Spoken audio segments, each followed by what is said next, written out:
Hello, welcome to DVC Drama's Spotlighting Backstage. We are joined today by the Crucible's director, Nicole Hess Diestler, and assistant director, Hans Sikare.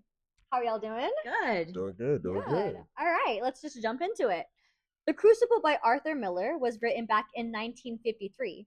What made you choose this particular play for DVC Drama's 24-2025 season? Gotcha. So it's the 75th season, Oh, wow. right? Yeah. So it's actually like, yeah, I know. But Beth and Lisa and I, the three of us being full-time faculty, we are kind of responsible for setting and choosing, selecting the shows. Mhm. So one of the things that we always try to do is we try to include different genres. So we'll traditionally pick a musical, right? We'll pick something that's more contemporary, that's more easily accessible, written in the past like 15, 20 years. And then we try to do something out of either a Shakespearean show, a classical show, and definitely something that's kind of Americana. So this piece, right, in looking at it, it's not just the piece in particular, but it's the style and the genre. It's really wordy. Mhm. And so for an actor, it's extremely difficult. I mean, as opposed to something that's like a musical or something that my last show that I did was Hangman, which was really like physical and, kind of out there. This is much more, you need to be able to stand and deliver and articulate, use inflection, and connect with your scene partner because there are a lot of words. It's a pretty long show, and it really is meant not only because the show's cool, but to provide a challenge for our students. So that's one of the reasons why I did it. So the show was originally written as an allegory for McCarthyism or the Second Red Scare. Themes of intolerance and hysteria are prominent in the play. How do you think these themes are relevant to today? Well, obviously these themes are very prevalent today because, well, there's in the Crucible itself, it with Abigail Williams, one word can sway the masses, and I mean, mass hysteria is with social media. It's really easy to just get your word out there and sway a lot of people. Yeah. So I mean, with the indoctrination of social media, it just makes it so much easier for people to be able to get their word out there and be able Well, to. and we can use a word that I think kind of speaks to everybody, regardless of how you feel politically, right? That kind of like fake news. Yeah. Just because somebody says something and they say it loudly and they say it with emphasis, yeah, it doesn't necessarily mean that it's true. And here's the other thing. I mean, setting this in Salem, right?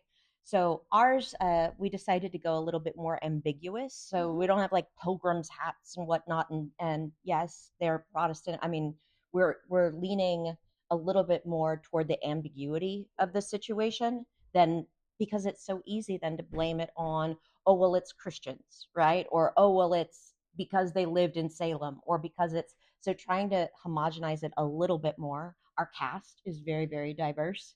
You would never see our cast of characters in 1692 Salem historically. Oh. And we've leaned into everybody's sensibilities. So we have one of our actors speaks has a Korean accent, another right has an Irish accent. So trying to articulate and making sure that people understand what words they're saying rather than trying to diminish anyone's personal sense of self was really important to me.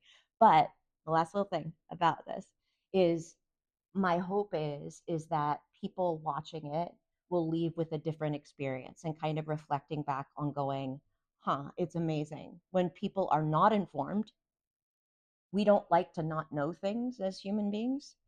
So we will try to find an answer and something that sounds okay, right? Or something that is told to us over and over again, we'll start to kind of accept as truth just because we as human beings don't like to not know. So we'd rather believe in a falsehood and have a, false sense of security than we would to say, I don't know. What was the most challenging part of the show so far for you guys? The most challenging part of the show would probably have to be going back to see because we have the stages raked for the show. Yeah, so they're gonna be like elevated. So making sure the blocking that we had did for when the whole stage was flat translates well on the rake stage and the sight lines and whatnot. We're just one of the things I would say was just a little bit difficult in the technical sides of things, but in the more just play and research sides of things, I mean, it's a pretty famous play. Everybody knows the Crucible, so I mean, Timeless classic. timeless classic. You know, Arthur Miller, timeless playwright. He's been doing this for I don't know how long, and I mean, the Crucible is so well known, and just being able to do our research for it, so whatever story that we're trying to tell the audience isn't a discredit to Arthur Miller's original work, and but you know, still being able to put what we want, you know, like what ideas that we had for the Crucible and the themes that we also wanted to introduce with our version of the What is your favorite moment in the play? Warm-ups. I like warm-ups. Warm-ups? My favorite. Warm-ups? No, there are a lot. I really like the relationship that we've got going between John and Elizabeth. I think that it's a nice. We're starting to kind of get there, and I love it when everybody is actually like talking, listening to each other when they're on it, right? When they're on their game, when they're focused. I mean, there's just something about when everybody in the cast is working together and you can kind of just feel it. I don't know, the connection. So I think those moments on stage where you've got two people who are really actively talking and listening, and oftentimes that's John and Elizabeth, and sometimes it's Abigail and John. Tituba is also very connected when she's talking to the girls. So those are my favorite. When you get a little bit more personal, because the scope of it's a pretty big play. We've got like 28, 29 people on stage, and a decent amount of like the actual stage you'll see is pretty large. So when people rise to the occasion and actually match the largesse of the piece and the stage, it's super cool. I would say my favorite part right now, and I think it will probably stay my favorite if everything, you know, goes according to as it should.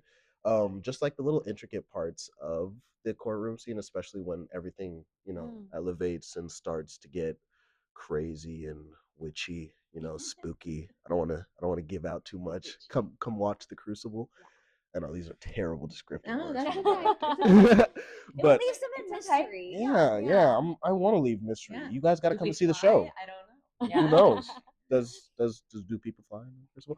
But yeah, no, just that like courtroom scene. I mean, there's a lot of moving parts. We have a lot of people on stage walking around, moving different directions, screaming, yelling. You know, it's gonna get pretty hectic, and I think it's a pretty cool part. Yeah. What can audiences look forward to, or why should audiences come see this particular version of the Crucible? Come and see it to support DVC drama. Come and see it for something that is different than perhaps. I mean, I think that's one of my favorite things about live theater is that you can see the same play in a variety of different locations and with different companies, and each and every time it's different, and you can kind of discover something new. So yeah, you should totally come see this play because there's a lot to see. You know, there's the beautiful set, you know, beautiful set design, beautiful costumes, beautiful people that are going to be acting, you know, beautiful. But like on a more serious note, this is quite literally one of the most like diverse takes on the Crucible, as well as it being just a completely, I wouldn't say just new take, but like a different take in the sense that hopefully you don't see another show like it, but an audience member can most definitely sit down and pick something from a character and really like resonate with them or like take something home because of how diverse it is, as well as just the way that we told the story. Of course. Actually, one final question. Oh, there's another one. If there was to be a witch hunt, okay, who would be the first accused? Sahil. Sahil? Yeah. Well, maybe my. Well, maybe no, maybe me. No, Sahil, definitely. Sahil. Okay. No, Yeah. Sahil. I love you. Yeah. All right. But it's you, 100%. Thank you guys so much for sitting down. Of course, with us. thank you. The Crucible opens March 7th through the 23rd. Come see the show. Tickets are on sale at dvcdrama.net. Thank you. Bye. Bye.